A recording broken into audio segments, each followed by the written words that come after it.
Hi everyone, my name is Anurag Purwar and I'm the PI of this NSF Award number 1563413, sponsored by the Engineering Design and Innovation Program of CMMI. My co-PI on this project is Professor Jeff Gurr from Mechanical Engineering Department at Stony Brook. In this project, we are trying to bring together the diverse fields of computational shape analysis and rigid body kinematics to develop a new framework for data-driven mechanism design innovation. So computational shape analysis is concerned with the analysis of the shape for a given input of the point cloud data.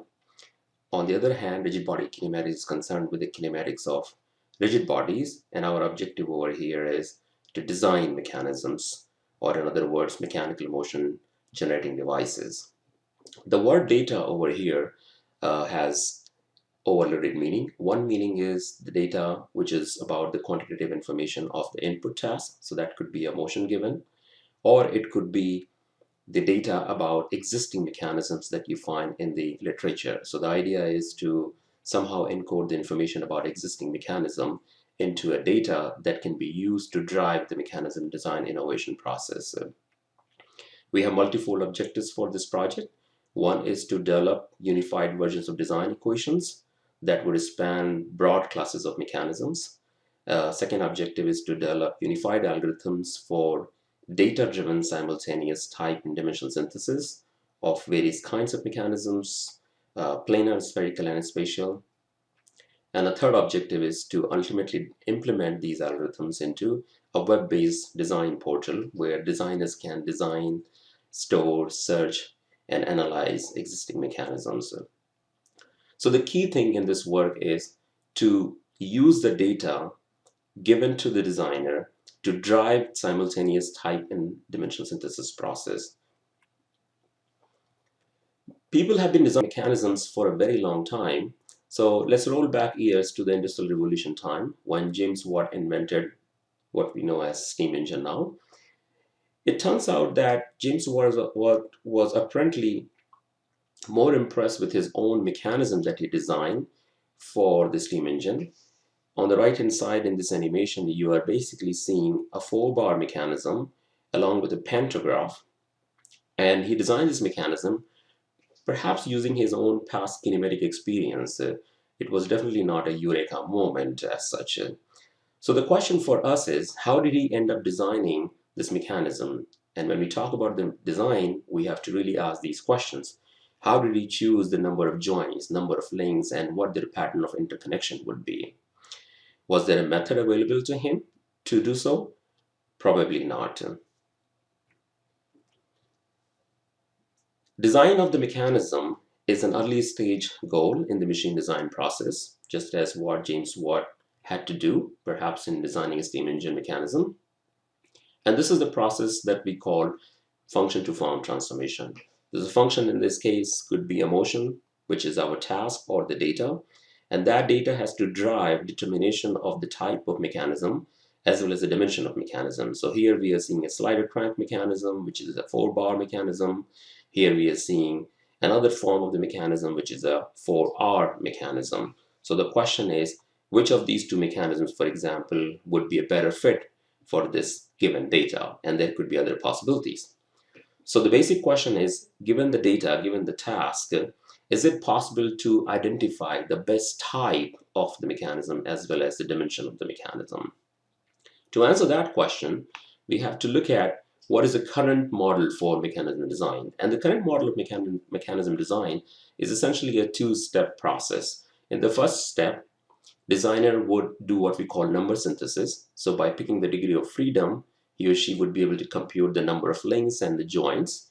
And then the second would be to do what we call topology synthesis, where he or she would determine the pattern of interconnection between the joints and the links.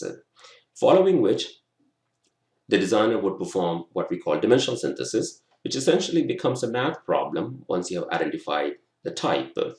So this view graph over here basically shows that mechanism is central to this process. On the other hand, the task as well as the computation are secondary to the process of choosing the mechanism. So you pick a mechanism, then you compute the dimension. What I would like to show you is that if you pre-select the type of the mechanism, then it leads to certain kinds of problems. Let's say we have 5 positions given over here. So we have the translation data for 5 positions, and we have the orientation data. And these 5 positions give you a 4-bar linkage. If let's say you pick a type of the linkage as 4-bar, and you can compute the dimension, and you can potentially get a 4-bar. Now, let's change this last data slightly. So instead of this being minus 60, let's change it to minus 63. The moment we change this by only 3 degrees, we find that there is no 4-bar in this case that actually can go through these 5 positions. In other words, the 4-bar has actually disappeared. Now, if you pick a 6-bar mechanism with all revolute join, you might find one that actually goes through these 5 positions.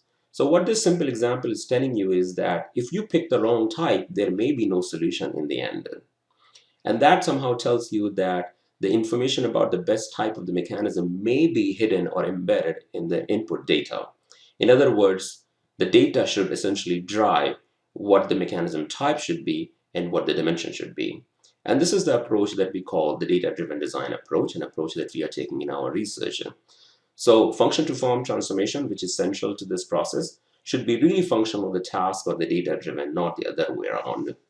So the data is now replacing that mechanism bubble that you saw before, and that's what would determine what the mechanism type would be. At the same time, we should be able to compute the dimension from that. So our research approach is to basically bring together 2 disparate fields. One is the computational shape analysis, which is very well known in CAD area, and combine it with design kinematics to create a new paradigm for kinematic synthesis mechanism. So these are some of the ideas that we borrow from the CAD in our work. One is the concept of reverse engineering, where you're given a point cloud data and you have to find the best fit shape. So some of this point cloud data could come from a coordinate measuring machine or from a 3D scanner, and you have to find the best fit for the shape of that data. So if the data comes from, let's say, the points lying on a sphere, then if you pick the sphere as your shape, then you can potentially compute the geometry. However, if you don't know the data is coming from a spherical surface, then how would you go about fitting it? Well, of course, you would not pick a sphere or any other shape to do it. So in that case, you have to determine both the type of the surface as well as its dimension. So that's why in shape, in shape design or shape analysis, we say that the data will determine what the topology would be and what the dimensions would be. It's a similar approach we take in design kinematics, where the task is data, but the shape is mechanism. Now the problem is slightly different in case of rigid body design kinematics, because the task given is actually a one-dimensional data. The motion basically is a one-dimensional data, and you have to fit surface to the one-dimensional data. A one-dimensional data is essentially a curve, so there may be an infinite number of intersecting surfaces that could fit that curve. And that's exactly what we see in our work.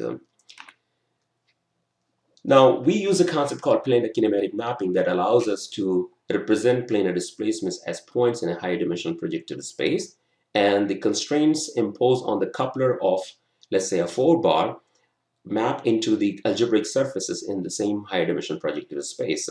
So for example, over here, this RR diode maps into a hyperboloid of one sheet in a higher dimensional space, and the PR diode over here maps into a hyperbolic paraboloid. So then the problem becomes to fit these points onto the intersection of these 2 surfaces. And if we can determine the type and the geometry of the surfaces over here, then essentially we would have designed our planar 4-bar. So the trick over here is to represent the equation of these quadrics in the higher dimensional projective space into a general design equation. And we will call these quadrics as generalized manifold, and fit the given points into this generalized manifold. And then we impose some additional constraints on this generalized manifold to actually extract the surfaces that map into the mechanical diodes of planar 4-bar, which we call feature extraction technique. And that in turn tells us the type of the diode as well as the dimensions of the diode.